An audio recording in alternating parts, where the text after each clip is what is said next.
Watch out, let me get a shot. Where they at? Where they at? Put on that rooftop. Hey!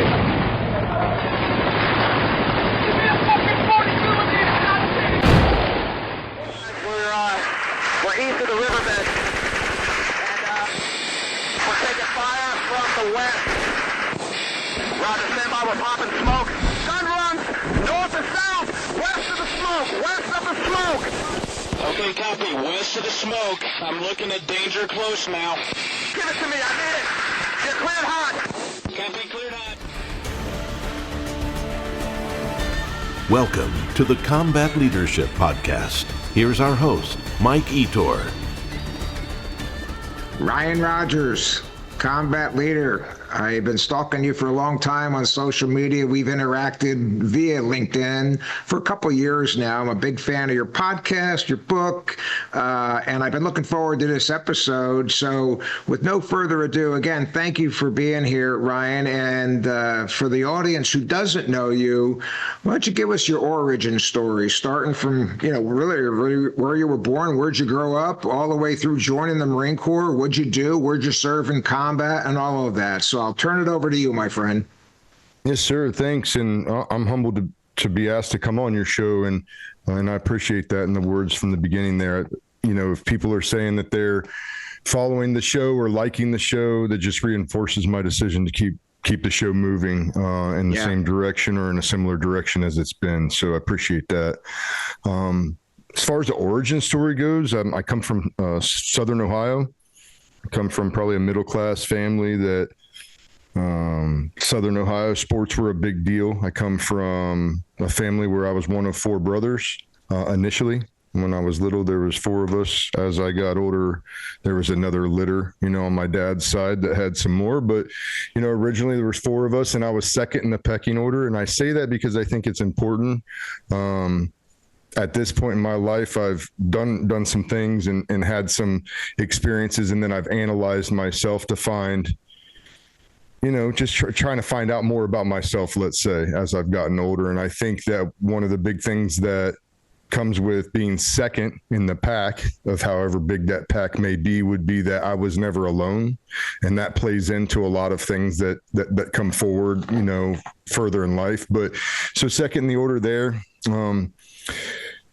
household of religion and team sports and pure alpha tendencies. There wasn't, like, my mother was the only woman. My father was over the top, hard alpha male. That's what he was. I mean, everything from, teaching us how to fight each other in the living room with, washcloths wrapped around our knuckles and pillows by sharp things and just going at it, to, then to Sunday school, and then to fishing and trapping and hunting, and to the point where hunting with a gun for big game was not what our bloodline does. We use bow and arrow, like that kind of extremism in sports and in hunting, and not in any way to denigrate anybody else, but to, of course, that was just the way.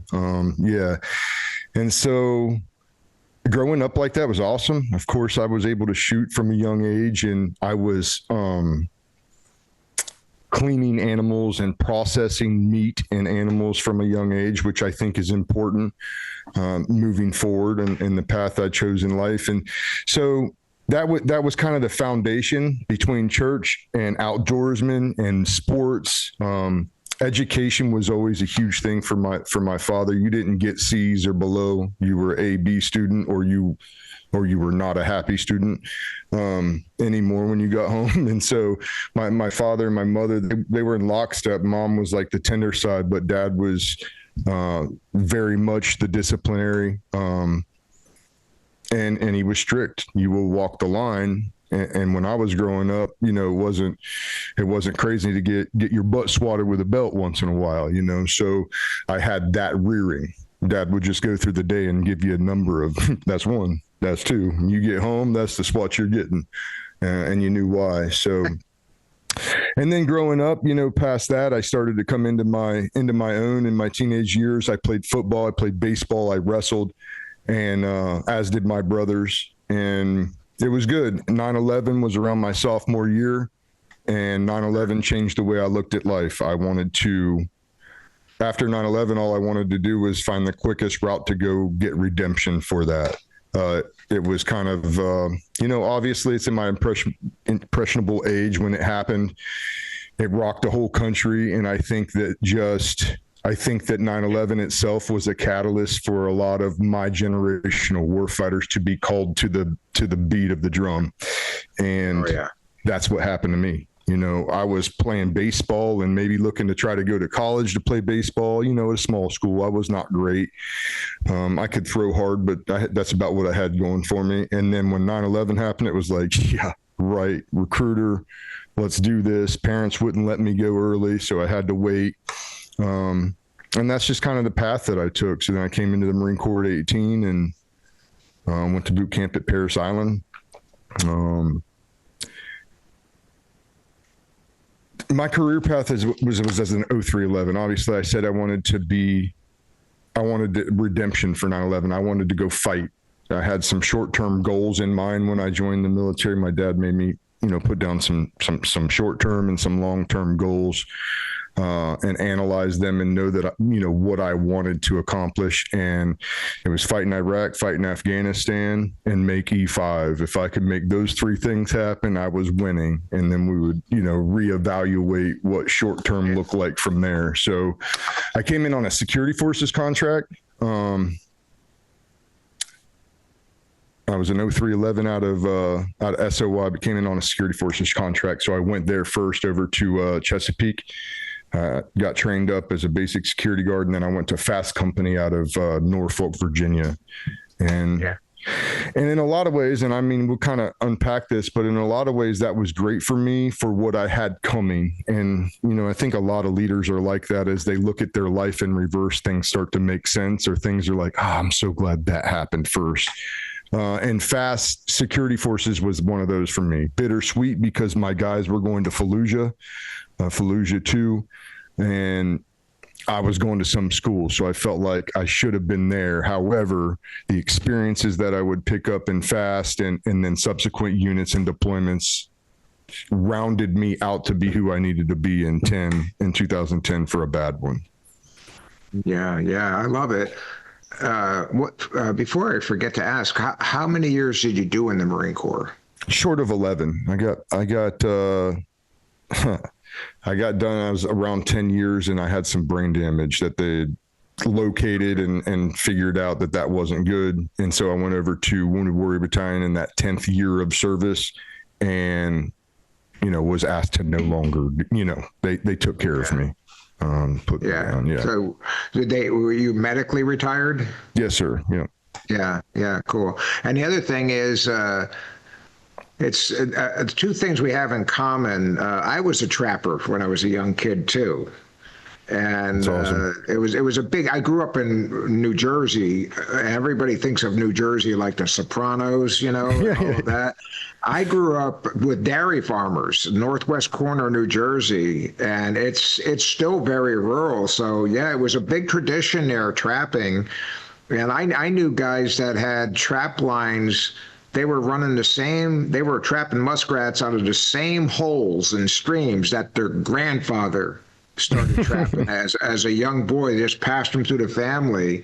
And I got to tell you, we talked a little bit about early on, and I'm going on because the people that listen to this, the young guys, I got to tell you, you got to seek everything you can to push yourself mentally and physically. And I remember as a 14-year-old, before school, being alone in the woods at 5 a.m., freezing cold, by myself, checking my traps, And I wasn't the only one. We get in, I'd see my other buddies that were trapping, like, what'd you get today? I had 3 muskrats. I didn't get shit, we didn't get anything. And then the second thing is the wrestling part of it. I started wrestling in 3rd grade. And one of the reasons why I left the Marine Corps as an enlisted man was I wanted to go to college with 2 purposes. I thought I wanted to wrestle, so I did get to wrestle in college. And I knew I was either going to be a high school wrestling coach or I was going to go back in the Marine Corps as an officer. And I decided to go back in as an officer because I figured, you know what, I'm getting up there with age now. There was an age limit to be an officer. And I can always go back and be a wrestling coach, but it's now or never, to be a Marine. I don't regret that at all. But I got to tell you, I used to tell people I love being with Marines, but I really love being with Marines who had been wrestlers. Yeah. It's just, and I think this, the Special Operations Forces, the number one sport that is a predictor of guys getting through Navy SEAL training, Delta Force, Special Ops, MARSOC, is if they had wrestled. No kidding. I didn't know that. Yeah, they didn't have to be very good at it, but they wrestled because, as you know, you got to be a little bit crazy to wrestle. I think because even if you're not good, the practices just beat the hell out of you. And in my case, I was a little fat kid growing up. And you had to manage that weight, huh? Well, no, I didn't. They just, whatever I weighed. But when I wrestled, Ryan, unlike when you wrestled, when I wrestled in the early to mid 60s in grammar school, I graduated grammar school in 1970. There were no age groups. If you were in fourth grade and you weighed 140 pounds, which I did, I was wrestling 140-pound eighth graders. So I'm here to tell you, my whole amateur wrestling career, third grade through eighth grade, I never won a single match. Not one. And my parents must have said, what's he done? He sucks. Why does he keep going? I just loved it. I loved it from my first practice. And if you'd have looked at that little fat kid and said, yeah, his kid's going to wrestle in D1 one day, to be like, yeah, no, Now, that said, I did wrestle in D1 because I went to school close to home, and it happened to be a D1 wrestling program. I didn't really belong in D1. I did have about a 600 record, That's maybe pretty good. But we didn't wrestle a strong schedule.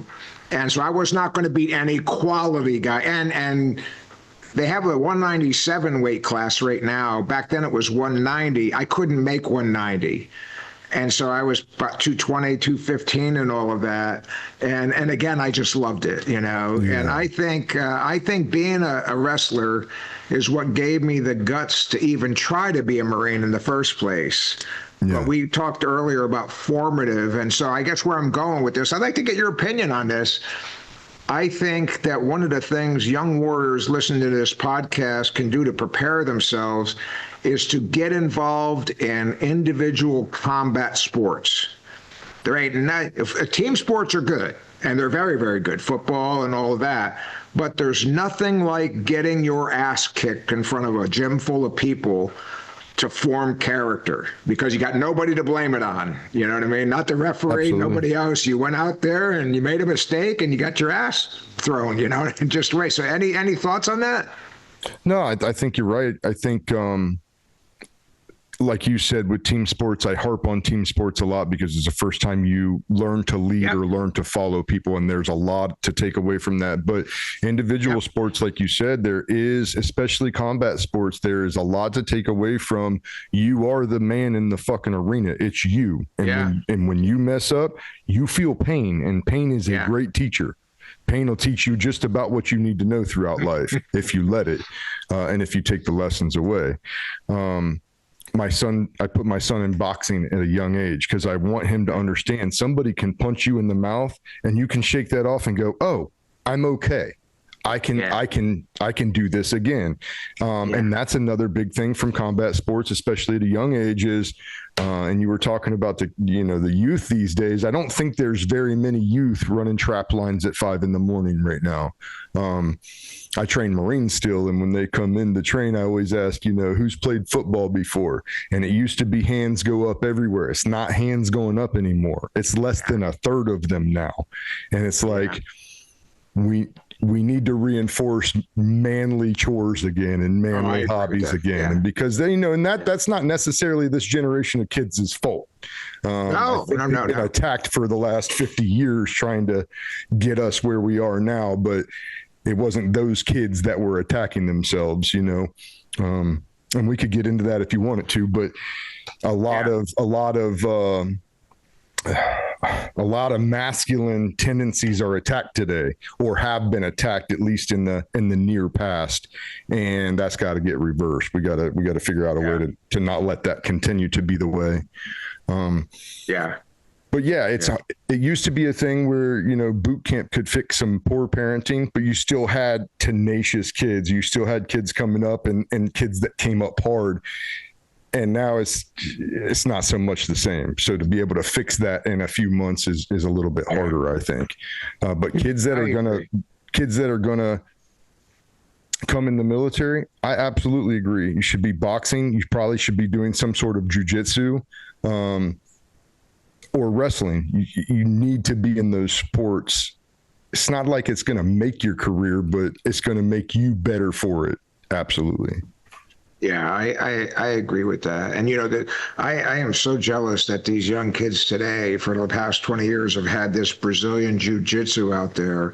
I would have loved to do that, I'm all broken now. I had 4 knee operations in my neck, everything. So if I was viable physically, I'd still be out there wrestling high school kids, getting my ass kicked, But I think it's great. And we're talking about really character building and developing tenacity.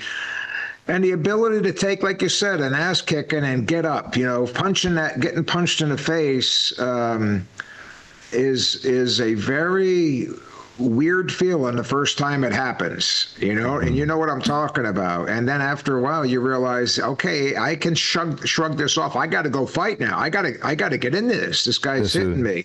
And I don't know if you know this, Ryan. Just as I was leaving the Marine Corps, I retired in '98. And maybe 4 or 5 years prior to that, I think, but sometime in the 90s, the Marine Corps, I don't know if they did it when you went through boot camp, where they started doing this boxing stuff, where they would make 2 recruits there'd be a rope, and the recruit had to stay, and the instructor had a whistle, and they had headgear and 16-ounce gloves. They'd pound each other. And the reason why they did that, I talked to the colonel that was in charge of RTR at Parris Island, who I knew, and he said that they found out that, unlike when I went in '74, the vast majority of recruits had never been in a fight. And so they wanted to get them that experience because, they didn't want that feeling to come for the first time in combat, you know? Sure. And so I don't know if they still did it. I think. I know they still got the Marine Corps martial arts program now. And it's like, it used to be required, at least when I was in, it was required at certain ranks. You had to have certain belts and stay with it. So I think that's good. Yeah, cool. Well, let's get going here. I always start with this question, Ryan. If somebody ran into you in the mall, a young kid, he listens to your podcast, Ryan, I love it and all that. And I know you got to go. Can you just give me the Cliff Notes executive summary? What's your philosophy on combat leadership? What would you tell that young kid? I say the same thing that I was told from a young age when I first started leading, and it got me all the way through my career pretty well. I would never be accused of being 100% the star in any battalion, probably. And a lot of that was because I talked when I shouldn't have talked, maybe. However, my philosophy has always been invest in your Marines, invest in your team, invest in your people, and your people will take care of you. The way they told it to me was your men will write your fit rep. In the Marine Corps, we get fitness reports, right? So, your fitness report will come from your men, is how you have to look at it. It's how I had to look at it. And for me, my leadership in the Marine Corps, at least, not generally speaking, out in business, but in the Marine Corps, my philosophy was ownership. I own them. These are my family. These are my brothers, and I have to lead them. And I had to do it that way. I know there's other leaders that don't do it that way. They do it differently. I had to do it that way. And so, your men write your fit rep. My philosophy is that I buy with and through the squad. That is what matters to me. And then what happens from there, as long as I know I gave my 100% and I can beat my chest and say, that is what I did. 100%. I gave it my all. Then I just let the chips fall where they fall. Yeah. Just to clarify up front, you served in combat in both Iraq and Afghanistan, Ryan? Yes, sir. Yeah. What billets did you hold? What roles did you hold during those tours? Both those tours, I was a squad leader. A squad leader in Iraq. I was a very junior squad leader in 3rd Battalion, 2nd Marines, and then a more seasoned squad leader in 3rd Battalion, 6th Marines for Afghanistan. Got it. So thank you for that, because it sets up the next question. Did you have any, in hindsight, any mentors or role models, or both, that had a material impact on your effectiveness as a combat leader? I'd say yes. I had some gunners that I looked up to later in my life that helped shape, like when I thought about who do I want to be remembered as, I started to look at these people. Early in my career, unfortunately, I had to learn, through my first Victor unit, I had to learn what wrong was. You know, if you never see right from wrong and you always get wrong, you might be under the impression that wrong is the way. And I think that there's Marines that have fallen victim to that and maybe even decided to end their career due to that, because they never got to know what right was. They always just thought what they were experiencing was right when maybe it wasn't. Yeah. And so I try to tell people now that mentors are good, you know, take under your wing. And I think mentorship is where we need to perfect that. And it's hard to do because mentorship isn't like mandatory, or else it's not mentorship. So we got to figure that out as a force and, you know, even as a people. But I also tell people there's just as much that you can learn and take away from poor leadership. You can take away what not to do. You can take away what it feels like when somebody does that. And do you want to replicate that? But probably some of my biggest mentors were later on when I was in 3-6, and that would be a man by the name of Gordon Emanuel. He's still an active duty officer right now as a lieutenant colonel. He was my platoon commander kind of going through my 2010 deployment. And I just learned so much from him. Like a leader that he doesn't need to speak, and I learned from him. I learned from watching his actions, and then I just have to try to emulate that. And that was a person that really, in my military career, impacted me probably the most by way of not only showing me right, but also encouraging me to do right and to continue to stay on that path, regardless of what the world was doing over here. And so phenomenal leader, continues to be a phenomenal leader, continues to mentor me 15 years later. So, so that's probably the biggest one. I love it. Well, here's an age-old question, and there's no wrong answers to it, but I get different answers. You know, I say if a Marine does 20 or 30 years and happens to serve in combat, still the vast majority of his career is going to be in peacetime, in garrison, theoretically and hopefully training and prepping for combat. But we all know that often takes a back seat in garrison. In your opinion, is there a difference between combat leadership and just general military leadership? I think that is a good question. I don't know if I'll answer it properly or no. I mean, I'll answer it for myself. I think there's two different styles of leadership. Now, I think that a combat leader can be an effective garrison leader. I think that a good combat leader possesses the attributes to be a good leader under any condition, especially if he can manage it in combat. I cannot say the same about a good garrison leader being good in combat. Unfortunately, it's not my experience. I didn't see that. Yeah. I didn't experience that. I experienced the antithesis of that. Could that be coincidence? And in just those cases, absolutely it could be. And that's not to take away from anybody that was, just not in the arena. I have seen great garrison leaders who everything in their battalion was squared away and they had it good and the grass looked good and nobody walked on it and they edged around the sidewalks and the paint was fresh and man, it was popping and he accounted for everybody. and his guys in combat lose so much respect for him that they didn't want him to be there. I've seen that happen with my eyes.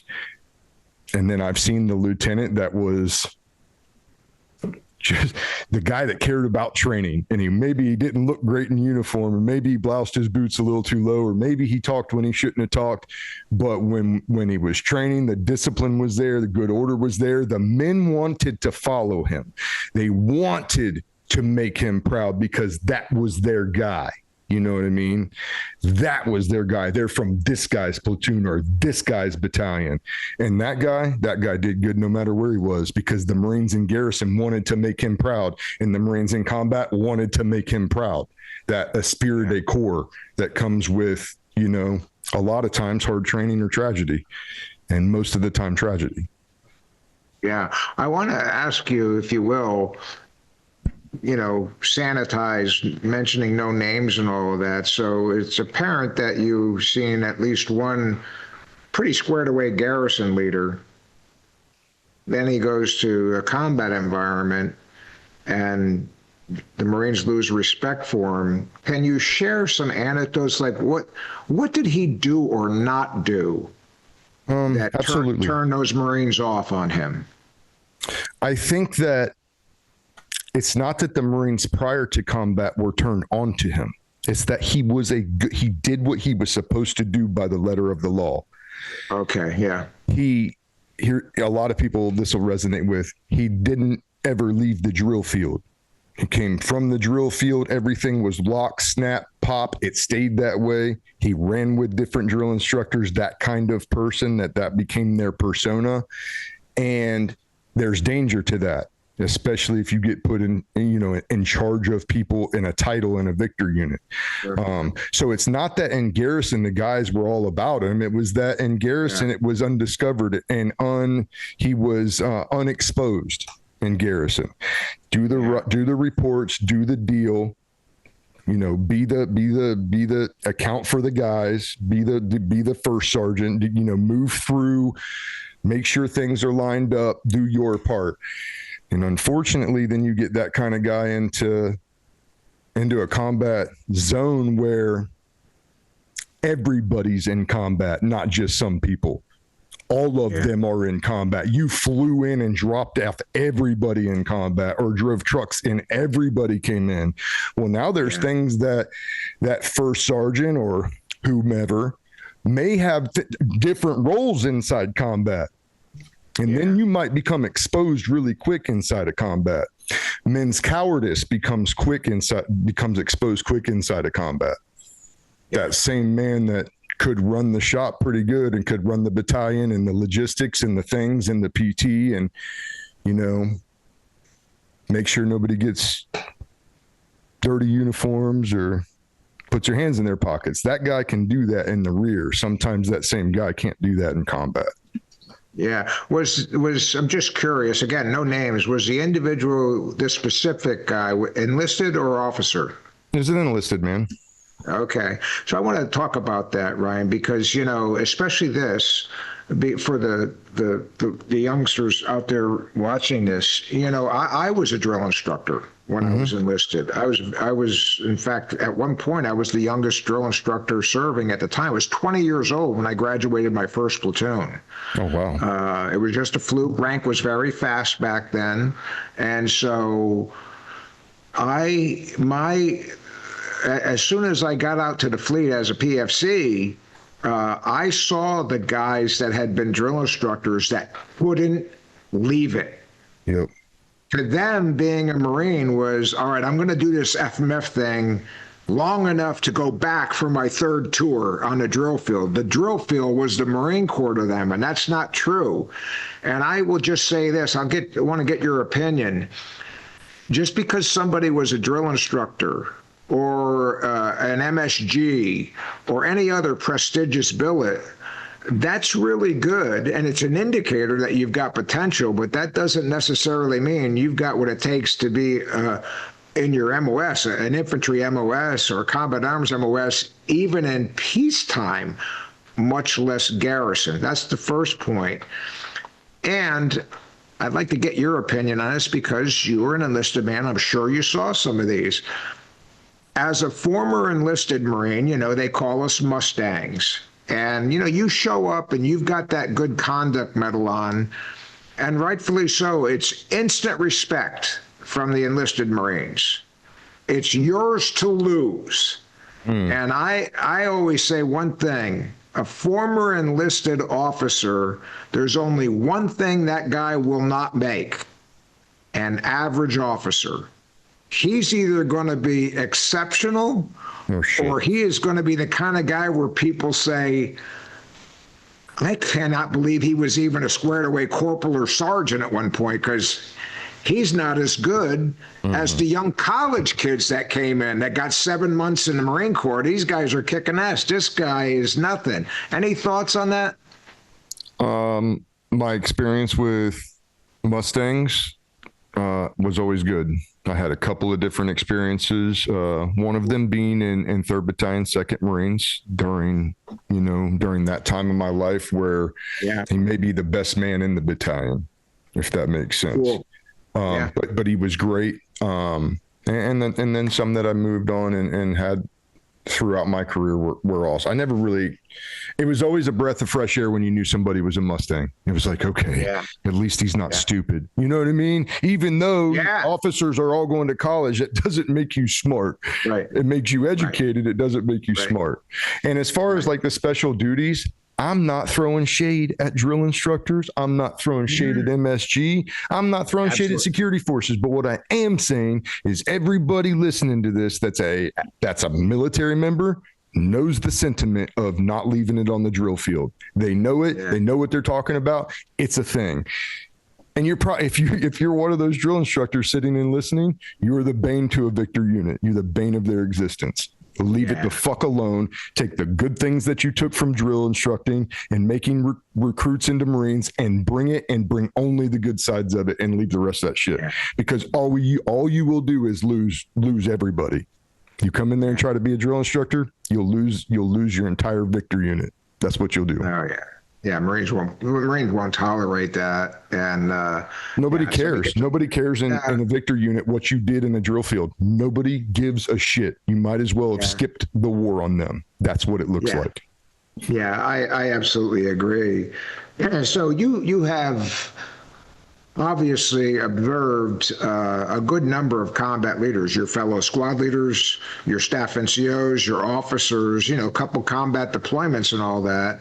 Are there any, we're talking combat leaders now, based upon your recollection, are there any personalities, traits, habits, skills that most of the very best combat leaders seem to have in common, Ryan? Yeah, I think so.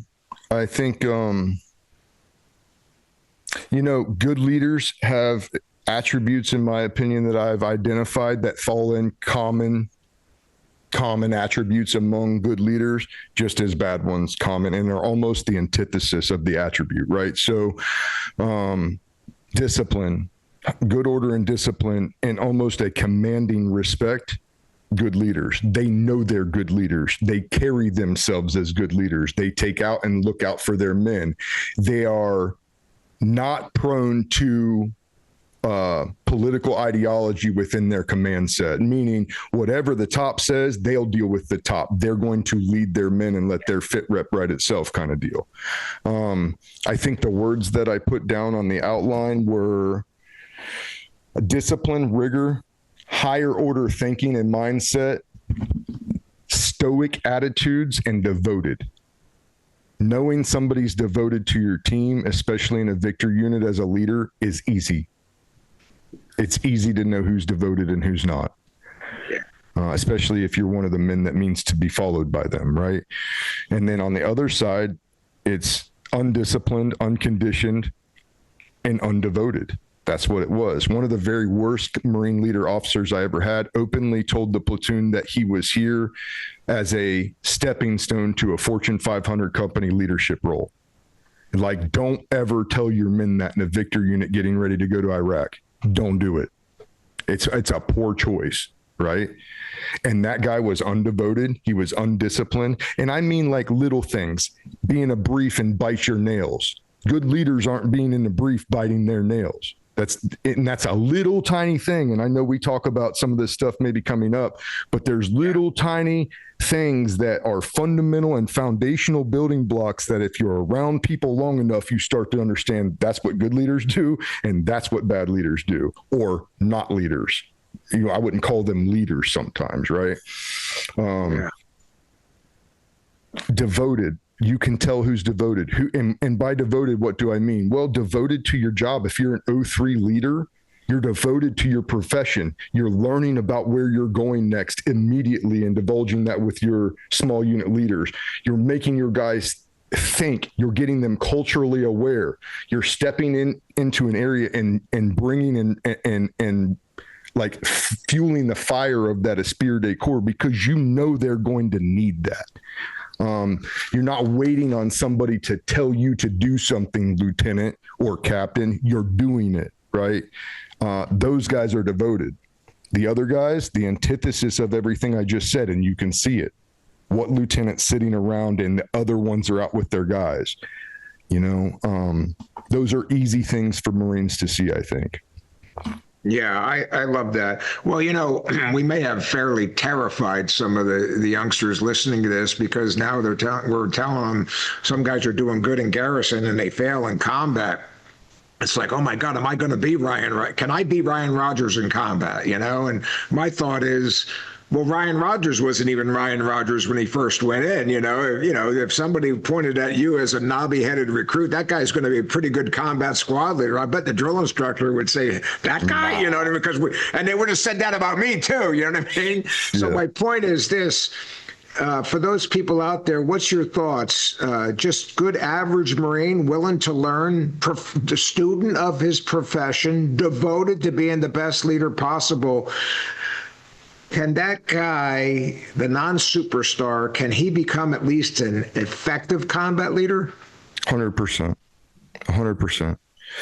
The thing that I would preface that with is all those things you just said, that's not for everybody. I'd also say it depends on, like, the mindset has to be there. If you're a kid that was one of two children and the parents grew up fighting each other and more worried about their bullshit than raising you, and you had to raise your little sister and you were always told you were a piece of shit or a detriment to the family, you're going to be 35 in my podcast telling me I never wanted to lead anybody. It scared me to death, the thought of having to lead people. I don't have that. And you know what it comes from? It comes from somebody talking down to them in their formative years from 1 to 12. Somebody not ever giving them positions to lead, never breathing life into them as the parent. That's my thought. That's a real example of somebody who I love in my inner circle, but that's real. So if you're that guy, you can be devoted all you want. You can be disciplined. You can know it all, but you may never want that. And if you don't want that, you shouldn't be doing that. And so maybe that's the exception. It has to take that person has to want to do it. And it's not for everybody. Yeah, I agree with that. Well, I know this. When I was enlisted Marine, I was surrounded, Ryan. I came in, there were still World War II, Korea, and Vietnam. Vietnam guys were everywhere. The World War II and Korea guys were rare, but they were there. They were your first sergeants and senior sergeants, majors, and all of that. And we had a lot of officers that had been Mustangs, and they served in the Pacific and all that. And they were on the end of their career, What happened is a lot of guys did 4 or 5 years in the Marine Corps in World War II in the Pacific, and then they got out and got recalled for Korea.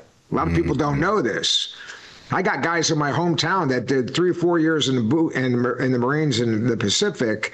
They get out, go to school, have families, and they all got recalled for Korea. And now they've got like 9 years of active service. Most of them still came home, and a lot of them still got out. And then when Vietnam came, a bunch of them joined again. So a lot of them were broken service guys. That's why I was exposed to Iwo Jima veterans in 1974, 75, 76. And I loved those guys, And I would listen to them talk, and you could just see him. My first sergeant was an Iwo guy. He had a Japanese bayonet scar on his face. I mean, these were hard men, And here's the questions I asked myself, and I think I want to see if you asked yourself these questions and more. Here are the questions. Will I be too afraid to perform well under fire? Am I going to remember what I'm supposed to do, whether I'm a machine gunner, at Mark 19, a lieutenant, a platoon? Am I going to remember? Am I going to be able to handle seeing my buddies killed and wounded and maimed? And the big one, we kind of take it for granted, but am I going to be able to pull the trigger on somebody, a human being in front of me, and shoot and kill that man? And I'll back off now and let you give me your thoughts on these questions. Sure. I just try to break them down each one because I think, I have different answers for each of them. But sure. For the question as far as will I be afraid to perform well under fire, I never thought about that. I didn't think about my performance, I don't think. I just thought about this is the job, this is the mission, got to move. And maybe in my first deployment, you go to Cuba, you go to Bahrain, there wasn't very, large consequences for fucking up. And that's where I got to learn. I got multiple deployments to learn. And then my Iraq deployment was Al-Qaim post-awakening, post-Steel Fist and Iron Curtain. So they'd been smashed by the Victor units, and then I got there afterwards. So it was still eerie. It was still in the streets. There were still pop shots and IEDs and such, but it was more of that leaning in. Now I'm learning to lead a squad in combat, even though there's not a lot of combat. So I just had this almost a neuro ramping of learning to lead me to where it mattered, I think, and where I would be answering some of these questions. I never wondered if I would perform well. I think the Marine Corps does a good job of training us, and you go to that final exercise out in 29 Palms, in CAX, what we used to call it, and you walk away feeling pretty secure. At least I walked away feeling pretty secure, even as a junior squad leader, as a corporal, in 3-2 the very first time. And so I guess that one for me was non-applicable.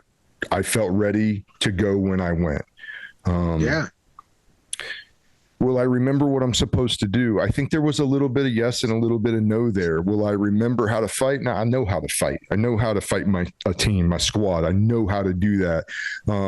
Will I instantly remember through the fog of war, close air support, call for fire, and calling in a 9 line? Oh my God, I don't know.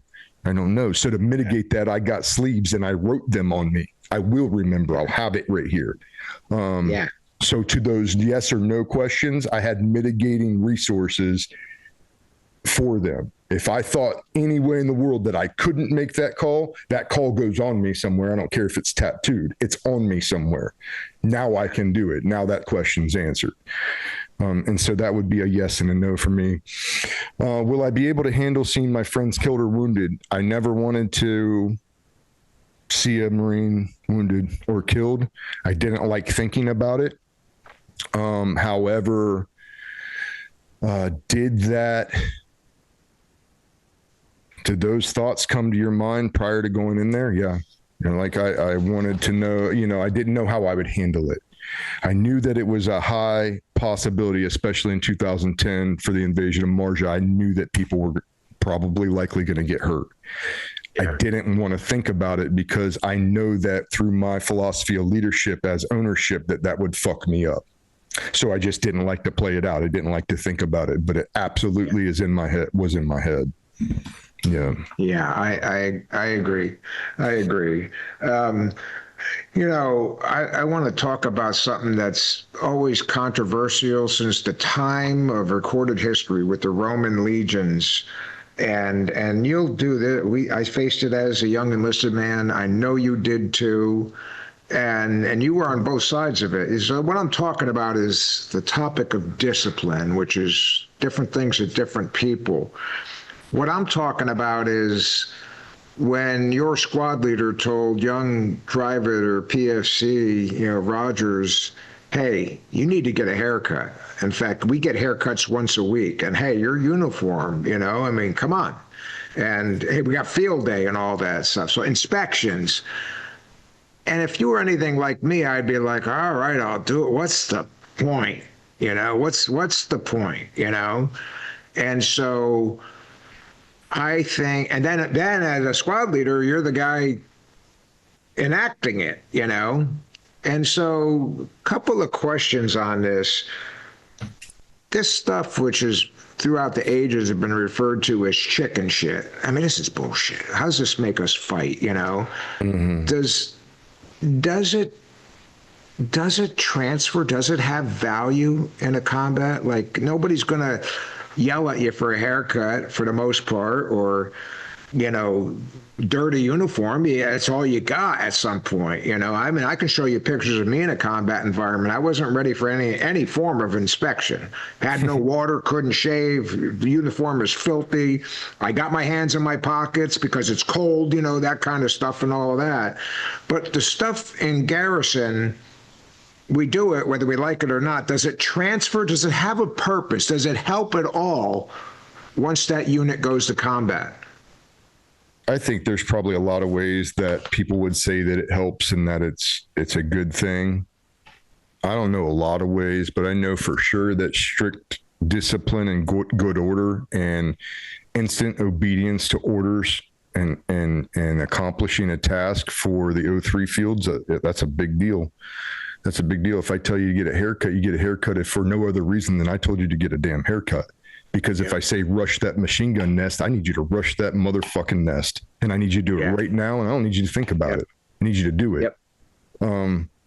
That in and of itself would be enough for me to say, yep, this is why we do it. But no, I mean, just like some of our parade ceremonies, they say the muzzle-loaded muskets of yesteryear and fine close order drill was paramount to having a well-disciplined unit. I think that's true.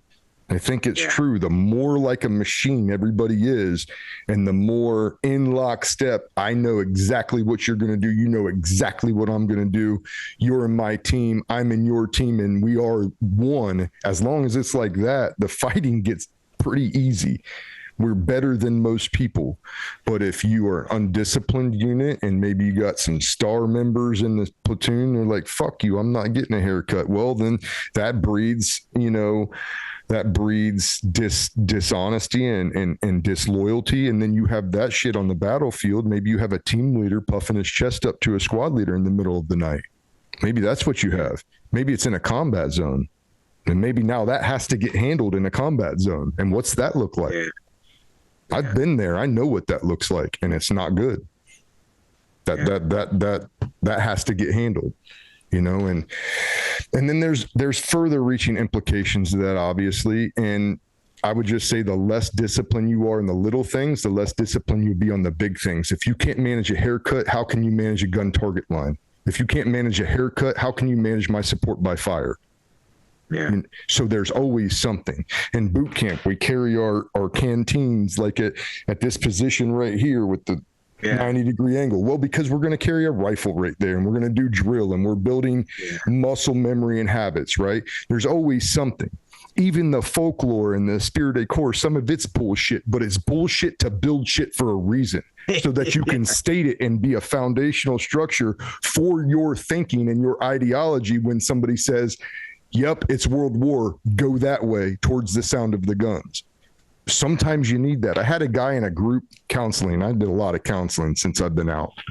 And this guy was an Army first sergeant or something, alcoholic, which is what you'll find a lot in those groups. But he would come in and just kind of bitch about life and about, things that were going wrong in his life a lot. So I never really engaged him because it's like, you know your issue, you know what's wrong.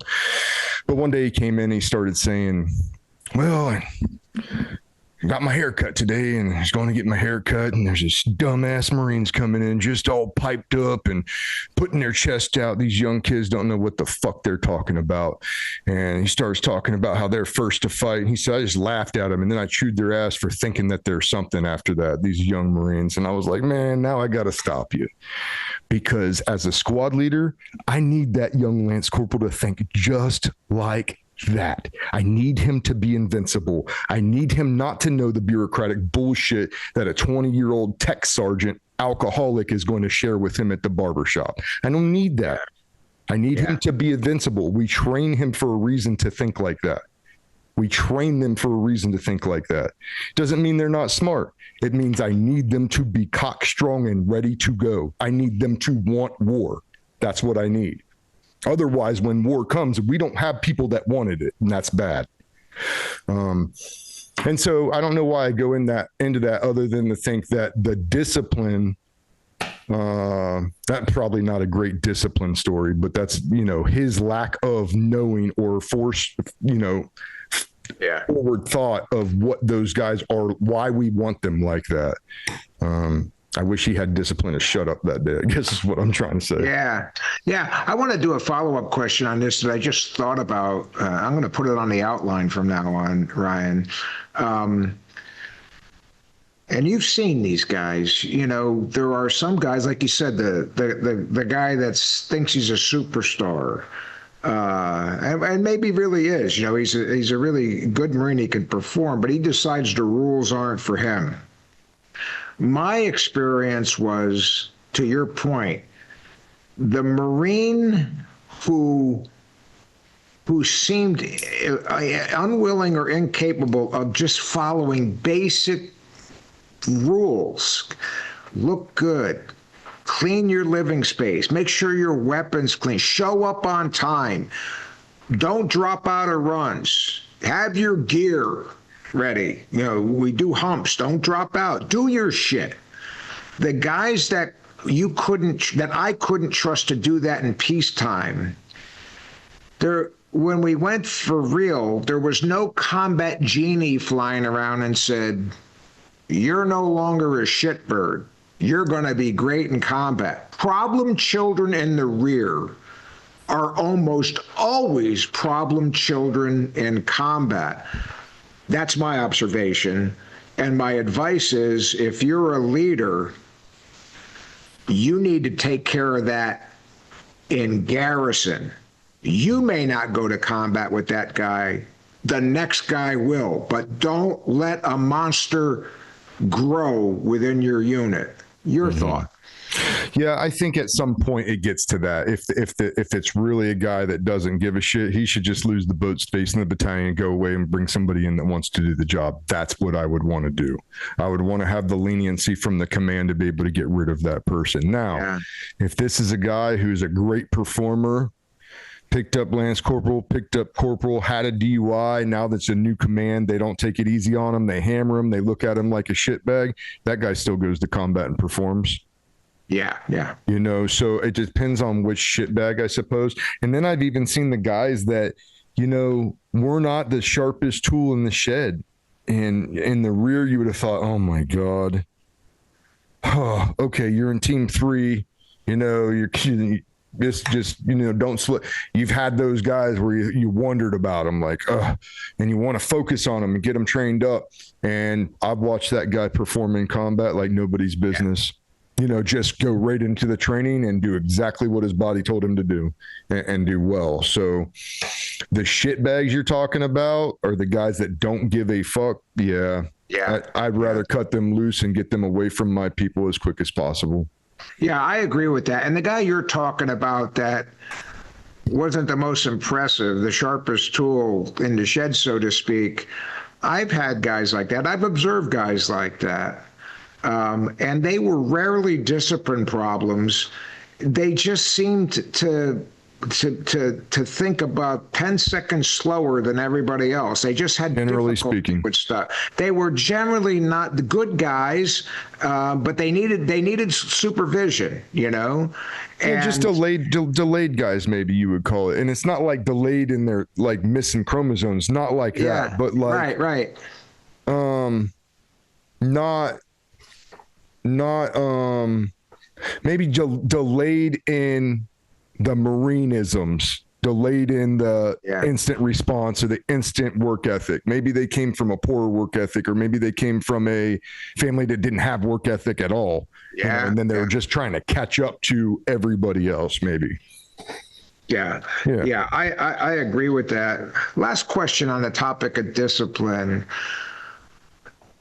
Individual discipline makes generally unit discipline. All else being equal, will discipline, and all that means disciplined soldiers and Marines and disciplined units full of disciplined soldiers and Marines, will they, all else being equal, perform better in combat than the units that took shortcuts and they really aren't full of discipline?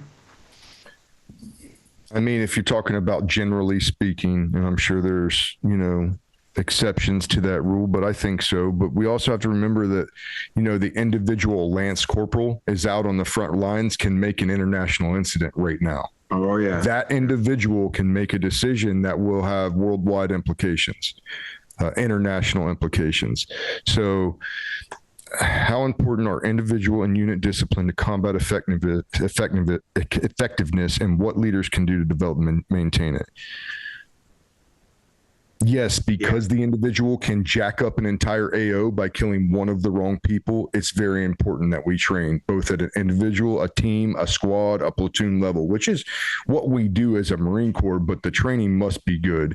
I think that if leaders mean to mitigate this, develop their subordinates in a way to mitigate, stay disciplined and maintain it, I think training is paramount. And I think anybody that's lost a Marine under fire, training is all they care about after that, because they understand the principle. The principle is there's not enough time to train. I don't care if the war starts in 5 years. You start now and train every single day, people will still get fucked up. It's the rule. It's the rules of war.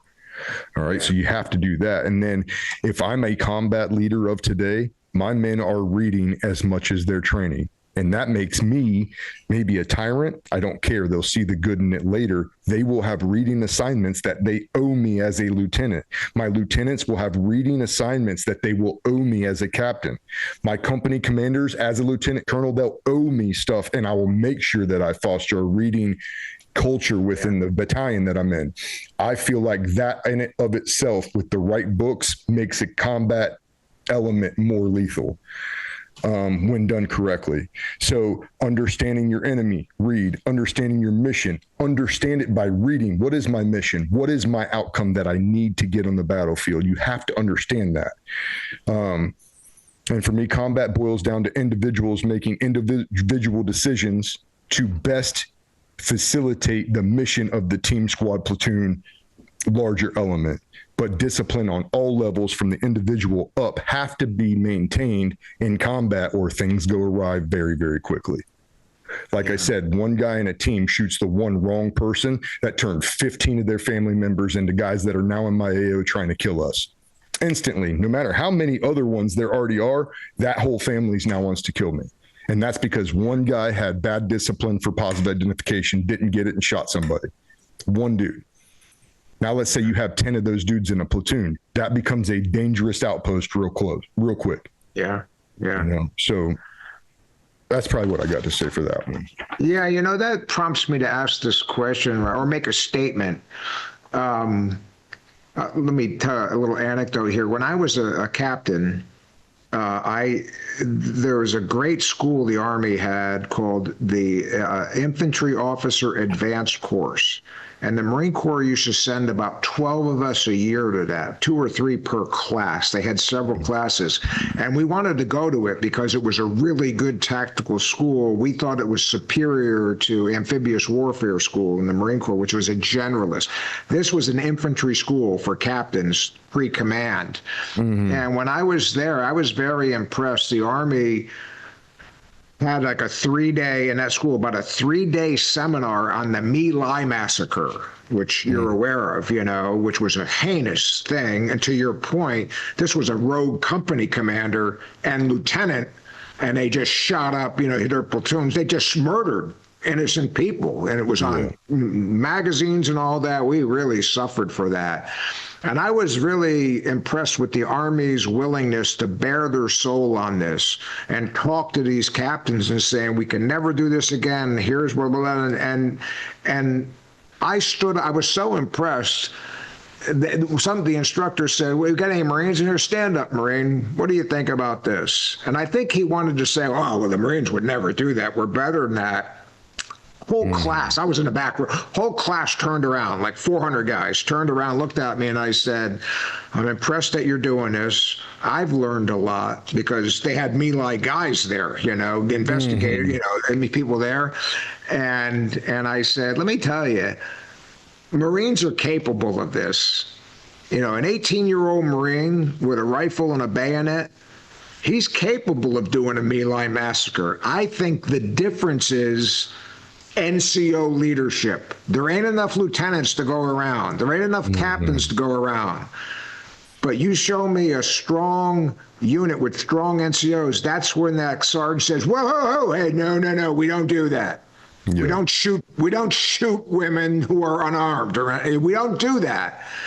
And I'd like to get your opinion on that, because what I'm really asking you is, do you agree with me that I think in a battlefield, not special operations or anything, I think the most important leader, when it comes right down to it, are fire team leaders and squad leaders. Those are the guys that are going to first see somebody straying, and what they do in that moment is the difference between nothing happening and the Marine Corps getting the wrong kind of famous on the evening news the next day. Yeah, I think the NCO Corps is huge, especially in today's fights. It's not like the fights before.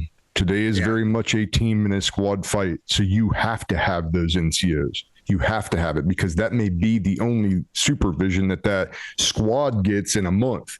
But I will say from this is personal experience. In 2010, we lost a Marine, and when we lost that Marine,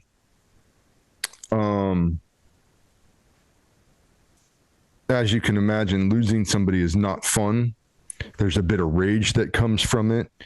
There's emotions and there's feelings, and to say that you don't want to go kill an entire village because your best friend just ate it, there's those moments, there's those thoughts. In Afghanistan, a Marine was killed, and later that night we were planning about what we were going to do to that place down there. Are we going to go back? We're going to go back and take the fight to the enemy. And there was a lot of talk, a lot of people wanting to, just airing out, venting frustration. And, his best friends are just finding out that he's gone. And, so there's a lot of emotions. There's crying, there's anger. And I remember when I talked about before, my mentor, my lieutenant, came in, over to the area, the little berthing area that we had, and brought everybody together and started talking about what the mission would be the next day. He's like, "Okay, you guys want to go kill everybody, right? Let's go do it. Let's kill everybody. Is that what you want? That's what you want? You don't want that." But it took him saying that for everybody to go, no, we don't want to do that. Yeah. And he said, "No, we will go down there and we will get the ones responsible for this. And and justice will be served, but we will not go there and kill everybody. That is not what we do. We are Marines, so we will go there and we will have honor coming out of this." And he said that. The NCOs felt the same way, reinforced it, and we had zero problems. If you take some other leader that comes in there and does not say that with a sarcastic tone, that element goes down there and murders that whole city.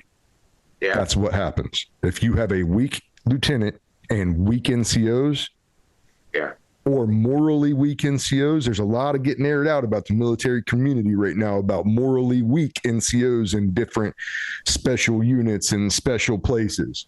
You have regular ass Marines that have poor morals and ethics, buddy. It's bigger time. It's a bigger scale. You have one or two SF operators go a little bit rogue and do their own thing. Okay, they do their own thing. You have a platoon or, a company of people go rogue, bad things happen. And so the good thing is we don't have that generally speaking, in the regular infantry, at least not in my experience. There's been some mess ups here and there, but the NCO Corps has held strong and the officer corps has done what they're supposed to do. At least as far as my experiences in the last, 15 years, 20 years, whatever. Yeah. That was my experience too. And I want to get your thoughts on this, and we'll put an end to this question here, or this issue. I do agree that the NCO Corps and the Officer Corps generally almost always does the right thing. And a lot of that right thing is talking about this stuff a lot in garrison about, we got to go in there and be unbelievably violent toward the people that deserve to be violently treated. We're going to kill them. No mercy. We're going to go in there and they'll wonder what the hell hit them. But we don't kill innocent bystanders in the process. If we can't positively ID that guy, or the only chance we got to shoot him is he's in a crowd and he's got his family there and we can't get a clean shot, we're not going to do that. We're just not going to do it. So I think by the time it's too late, I guess what I'm saying, Ryan, get your thoughts on this. It's too late to start emphasizing what is right and wrong to do once they're in combat. This has got to be instilled with them constantly prior to combat. Absolutely. Absolutely. You got to train it. You got to train. If you don't, if you're not training it beforehand, it's not going to happen in combat. And this kind of goes back to the lessons recorded, not learned, that we were kind of talking about before. Marine Corps has a bad idea. Well, okay, I'm going to say this is quoting from General Nicholson. General Lawrence Nicholson came on my podcast and we had this discussion and we talked about lessons learned. And the Marine Corps isn't good about lessons learned. They're good about recording them. They don't learn them. They write them down and they burn them after the command changes. They write them down and then, we're not digitizing the, and it's like, we didn't learn anything then. We wrote shit down on a piece of paper and we didn't learn. Yeah. And now that's exactly what you've seen with that fallout of Afghanistan. We didn't learn shit. She did the same thing. And then turned an entire generation of GWAT fighters to look at the government and say, what? Yeah. What are you doing? This is the one thing you said you weren't going to do. And we just did it. So I don't want to hear about lessons learned. We don't learn them. We need to start learning them. We need to start recording them, keeping them, and learning from them. And maybe we can get out of that loop. But if we're not training those things at home, they're not going to. People, like you said, the little pixie dust doesn't come around and say, here, you're going to make the right decision. Here, you're going to make the right decision. It's not going to happen. Yeah. Choices, not chances, came from the name of my podcast. It came from a safety brief from my lieutenant. It's like, you want good outcomes, you have to make good choices. You have to make good choices or you're not going to have good outcomes. Life is about the choices you make, not the chances that you're put in. You have to make good choices to set yourself up. That one shot that you got. If you're not training for that, then to expect it to happen is a fairy tale. Yeah, well said. And I'll just give a little short. I could talk about this one all day. What happened in Afghanistan was predictable, Ryan, because I'm older than you, obviously. Let me back it up. So after Vietnam, they did a lot of, why did we fail there? Well, tactically, the Marines and soldiers and airmen, they did great. They really did great. Not that they didn't get their ass kicked on time. The Viet Cong and the NVA were quality fighters for the most part. And anybody that was on the tip of the spear would tell you, hey, no, these guys could fight. Some of these guys had 20 years of combat experience with the French prior to us getting there, so they could fight. They weren't a pushover. But where I'm going with this is, after the war, it was like, well, the biggest thing we did wrong was the generals and politicians never really defined a mission. Why were we there? What's the end state? When we, as the United States military, accomplish A, B, and C, we turn it over to the South Vietnamese government and army, and we're out of there. They never did that. And so, here's how we get out of there.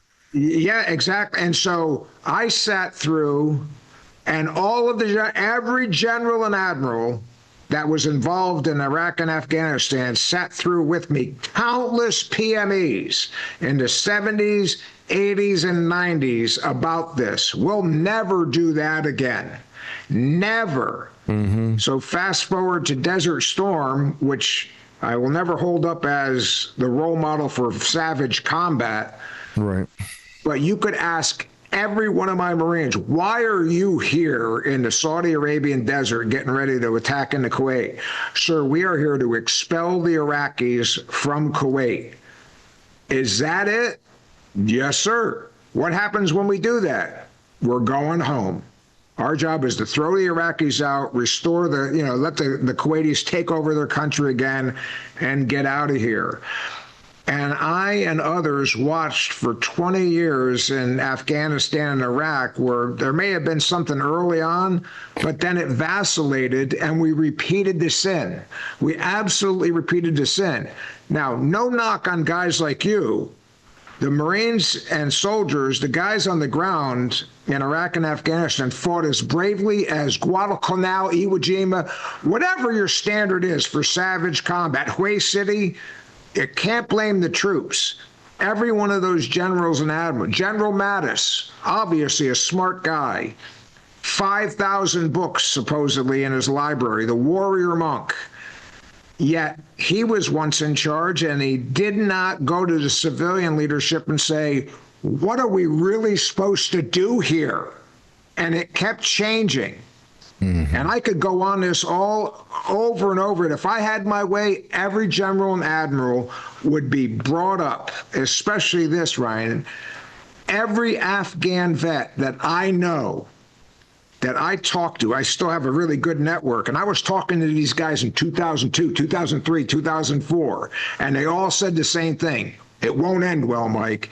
These guys will never fight for their country. There are some good special ops units that we trained and some decent units, but for the most part, they're just not soldiers. They will not fight for their country.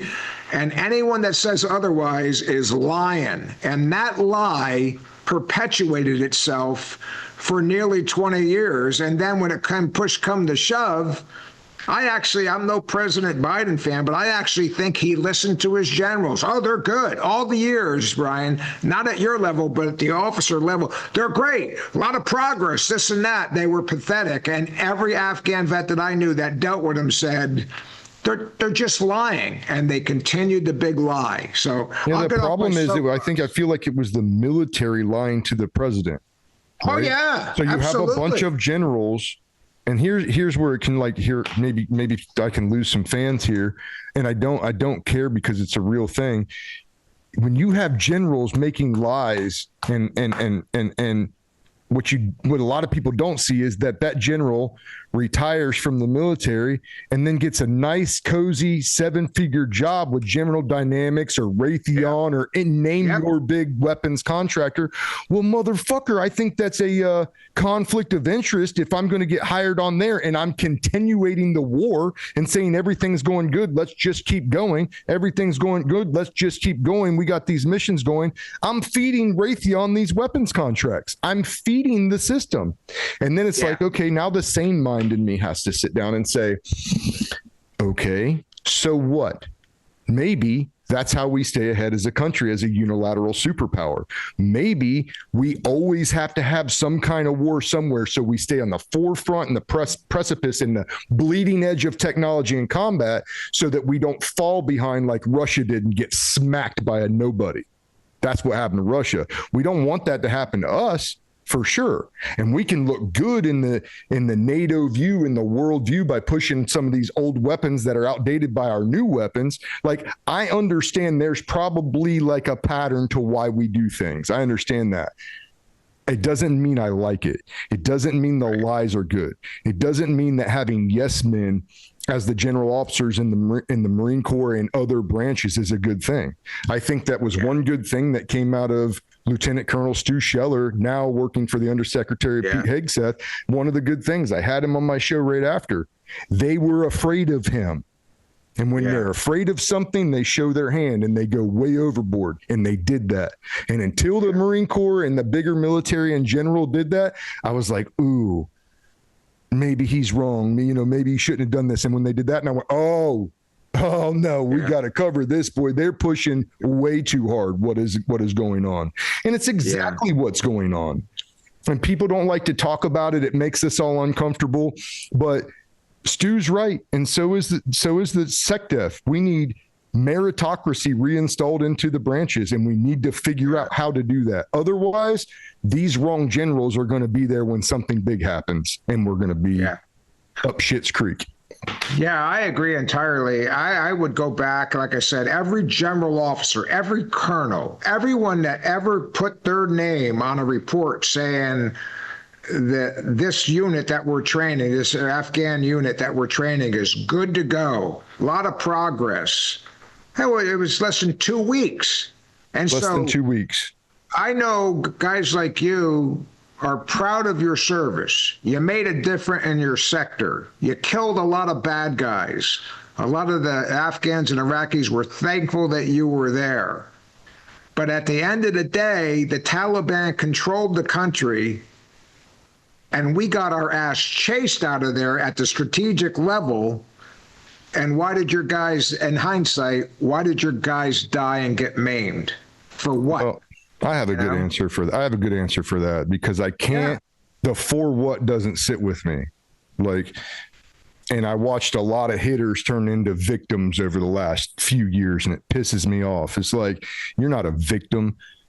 Nobody owes you anything. Nobody owes you an explanation. You put your name on a line. You went over there and you did savage ass shit. You beat your chest about it. And that's it.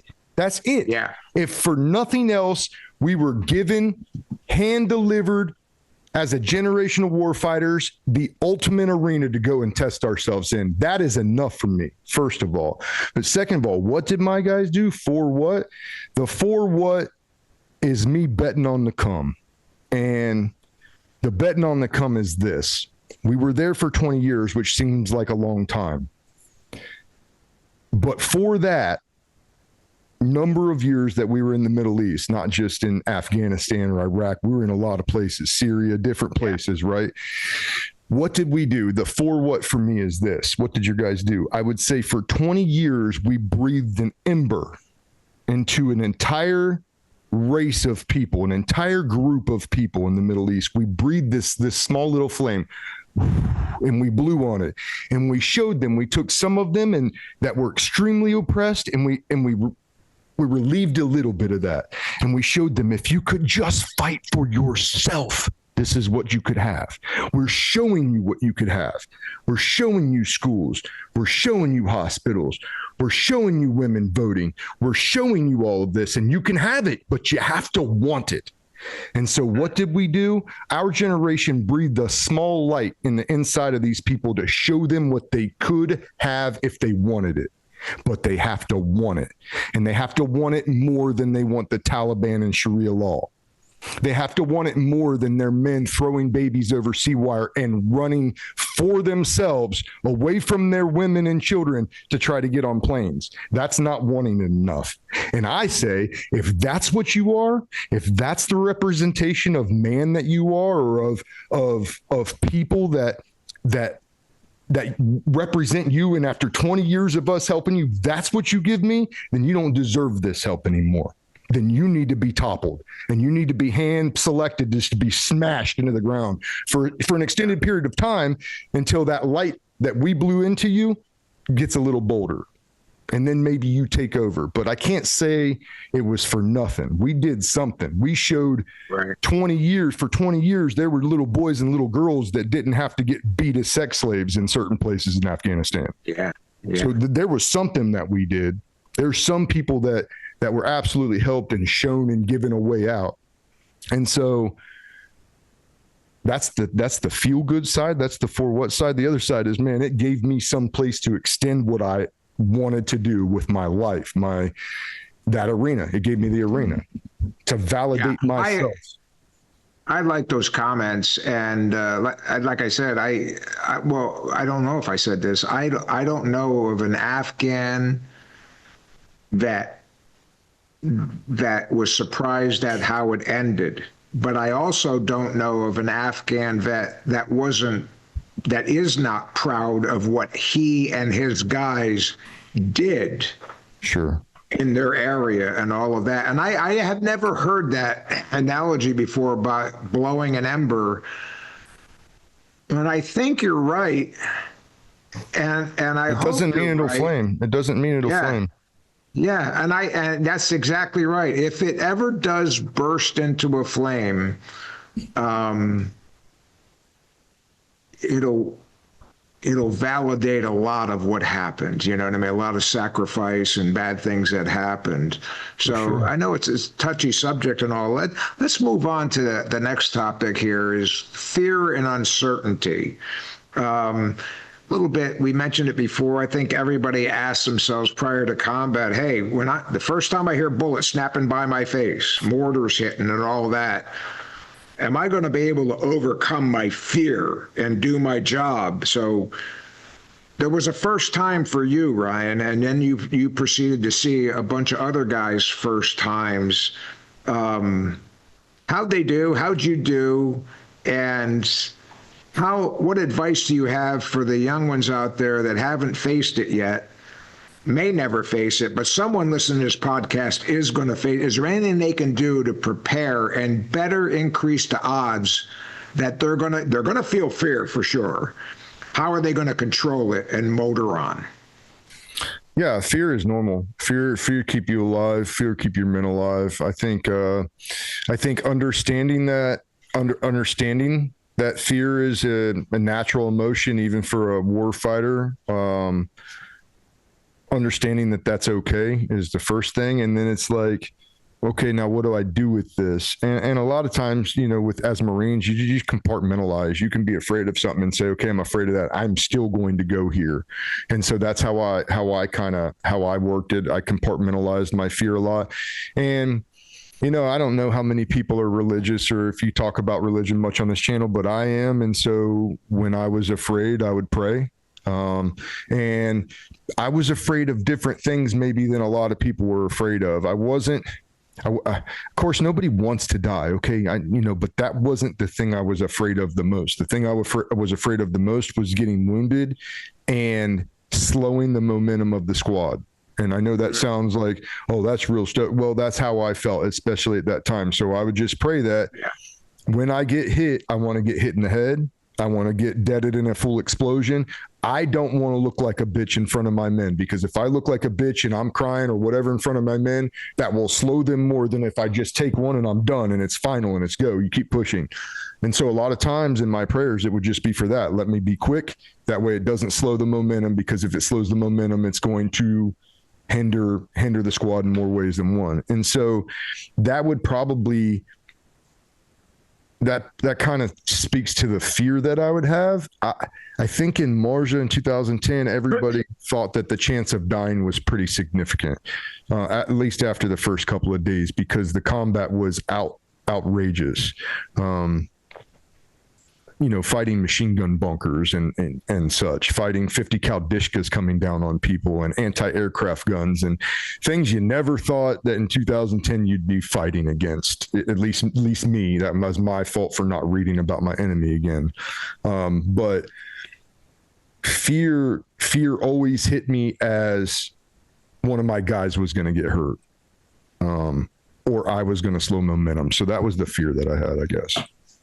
Yeah, can you, I want to go one level deeper on that, Ryan. Is there any particular day or incident that you recall burned in your memory that you felt the most fear of all? Yeah, for sure. There was multiple days that I thought maybe time was up. But one day specifically, we're out on regular, kind of like a presence patrol, not a presence patrol really, but a movement to contact. We're going out there, and as soon as I find you, you shoot at me, I'm moving at you. I'm going to close on you. And that was a lot of the mission there in Southern Helmand there. And we were out. We'd done our entire patrol, been a couple hours. We went to a little LPOP I liked, and we set up there, and now it was time to come home. And we're about, I don't know, like 2 or 3 clicks out from the fob. and I get a frago from my commanding officer, and he says, "Hey, stud, listen, this is what we got. It's at this grid." And basically what they let me know was our G-boss, our big camera at the FOB had seen these guys, and there's about 20 or more guys posted up at this, big square compound. It had big, huge courtyard walls, and it had big compound in it. And it's about 300 meters off of the main road there, 608. And I needed to go investigate it because that's bad. They had weapons and such, right? Okay.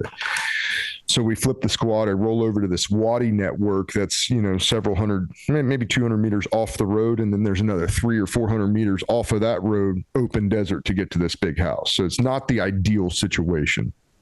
And so I get over there, and I'm laid up in this little cut, this little wadi, essentially, this little canal. And I got my squad on both sides of it. And there's like 4 or 5 houses right in front of us on the actual main road. And so I'm trying to work it out in my mind. And I have my Afghan partner, squad integrated with my squad, and we're laying there and we're kind of watching. And sure enough, man, there's a machine gun up on the roof. There's a sniper up on the roof. There's 4 guys on, one on each hard point, hard corner. And I'm like, okay, easy day. I've already done a shift mission, and I've already done, a couple different mortar missions. Now I'm going to get to do my grid mission, and I'm just going to drop 81s on this whole compound. It's going to be all she wrote. So I'm ginning up a 81's mission. Meanwhile, I got the talk in my ear. Hey, their posture looks weak. Hey, what do you think about this? Hey, we need to put a team together. Hey, what are you doing? And I'm like, hey, I'm just spinning up mortar mission. I'm gonna have it to you in a second. 81s were at their pause. There's going to be a really easy fire mission. It's going to be quick, right? And as I'm filling out that mission, the Afghan squad leader, his name was Woundy Gul.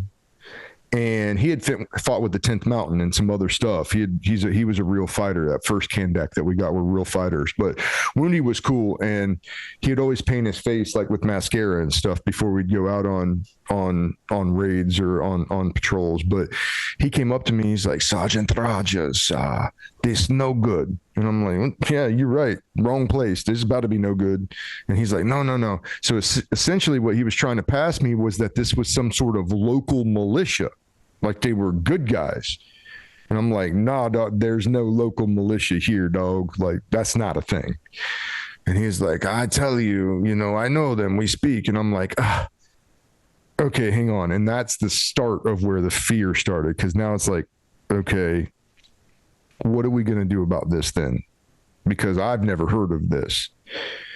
So I call the talk, and I'm like, "Hey, this is what I'm being told by Woundy. He's saying this is local militia and jingle truck convoy." Now, they used to have these jingle trucks. That's just what we called them, but they were construction trucks that did like gravel and concrete and did like, road construction. And they needed their own security because the Taliban would attack them and take their stuff. So I call the talk. Well, nobody checked in with our battalion. Nobody was supposed to be in our space. And so instead of that being good enough and just drop the mission, they said, "Nope, you're going to have to go make contact. You're going to have to make contact and ensure that that's what this is. We can't just drop mortars on these people." And it's like, that's real admirable. But now I have to take guys from my squad and close 400 meters of open terrain up to a fortified, well-manned compound and hope that they don't think I'm the Taliban coming after them in the open desert. I got to hope that, because they're on post ready to kill somebody. And so I'm trying to hash out my plan, and I'm pissed off now. I wish Woundy would have never said anything to me, but at the same time, I don't want to just murder people that don't need it. So like, take the good with the bad. Well, so it ends up, they push me out another squad. I set that squad up on the 608 in those little dotted houses so that they could overwatch me making my movement over. And the cool thing was, everything was on nods. Everybody's got their lasers dancing on one of these guys, heads or chests from that squad, while my raid force, essentially, it was, I didn't want to take the whole squad because I really thought that we were going to get smoked. That was my I really thought the machine gun was facing one way, the sniper was facing one way. Like we had 4 guys facing the way that we were going to come up from no matter what we did. And so then it's open terrain. And I just told the 4 guys coming with, told them, hey, I love you guys. This sucks. Meanwhile, the talk's telling me, hey, you need to hurry up. Their posture's weak. And it's like, no, motherfuckers. It's not weak. It's a machine gun, a sniper rifle, a couple Kalashnikovs. It's not weak. They're fortified. And I didn't say that, but that's what I wanted to say. Instead, I turned my radio off. At some point, I turned my radio completely off, and I'm like, we're going to have to deal with, they can yell at me, but they're going to get me killed if they're talking like this as I try to close. And so, with that, I left 2 of my teams in that wadi next to that Overwatch squad who were going to push to me as soon as I made contact, and they're just going to cover that 400, or maybe they pushed up a little bit to the road and then they were going to cover that stretch as soon as we made entry. And we did it, man. We spread out. We got on it was my point team. I believe it was my point team. So there's 4 of them, me, an interpreter named John. And we went across, and then we kind of grouchoed it, and we're just closing the distance. This squad, the reinforcement squad's lasing everybody that they can laze, and we're easing. And then as you come up to the courtyard wall, they had a big ramp of poppy stems going up that wall, so you could essentially run up that ramp. Well, the first post guy was right on the other side of that ramp, and then right behind him were the machine gun and snipers up on the compound roof. So as we get closer, we're like 100 yards now. We're making out faces. You can see the guy's like head laying like this on his rifle where he's clearly asleep. And you look behind him and the machine gunner's clearly asleep, got his head laid over his stuff. And so we're moving up. Now I can see their eyes, and I can confirm some of them are asleep. And I don't know if I had a flash. I believe I had a flashbang. And then I told John the interpreter, hey, as soon as I start talking, you say everything the best as you can, like me, same everything. He's like, I got you. So we went up and went straight up that poppy stems and muzzle thumped that sleeper right on his post. Cause I didn't want him just waking up and just clapping off, right? Not understanding what he was shooting. So I muzzle thumped him like probably somewhere in his orbital bone, and boom, he went over the side of that wall, landed. And now my guys are inflowing, and I'm holding on the guys that were up on top of this roof. And now it's just straight commotion because they're all freaking out. Some of them were up eating like rice and chai around a fire, feeling like they've done nothing wrong. And then here we come with loud bangs coming through the door, muzzle thumping people. But that last 100 meters, to get more pointed to the question, the last 100 meters or so was probably right there where I'm like, they're about to waste us right now. I'm like, we're going into the teeth of this. That was probably it. Yeah. How did that incident turn out? It turned out like 26 guys, over 100 weapons, mortars, RPGs, everything that they could need to fight the Taliban. And turned out they forgot to report to the battalion main that they were in our zone. Wow. They were good guys. Yeah, absolutely. Mm-hmm. Well, that's a great fog of war story that we'll talk later. But Ryan, our time is up for part 1. We've already discussed that, you're going to come back at your convenience to do, as many parts as we can to get through the questions and all of that. So before I let you go, though, I want to find out, and the audience, not everybody's going to know you. So tell us, what are you doing today? What's Ryan do today? And how do they find your podcast? How do they find your book? How do they find you, contact you if they want to?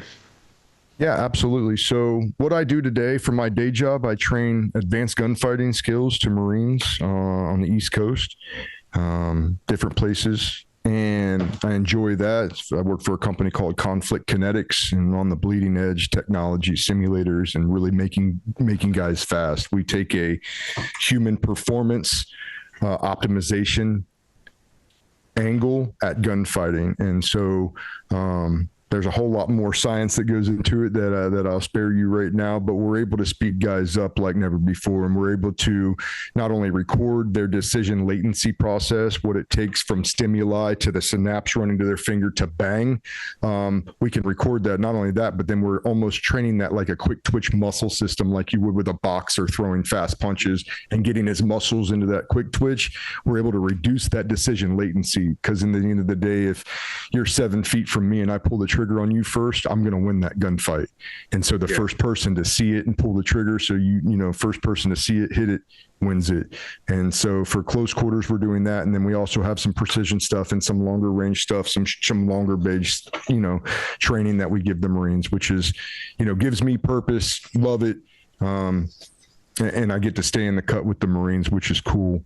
But outside of that, I'm still podcasting and I'm still writing. I have 2 more books, one that I'm hoping to get out this year. And then one next year. I recording the podcast. They'll continue coming out.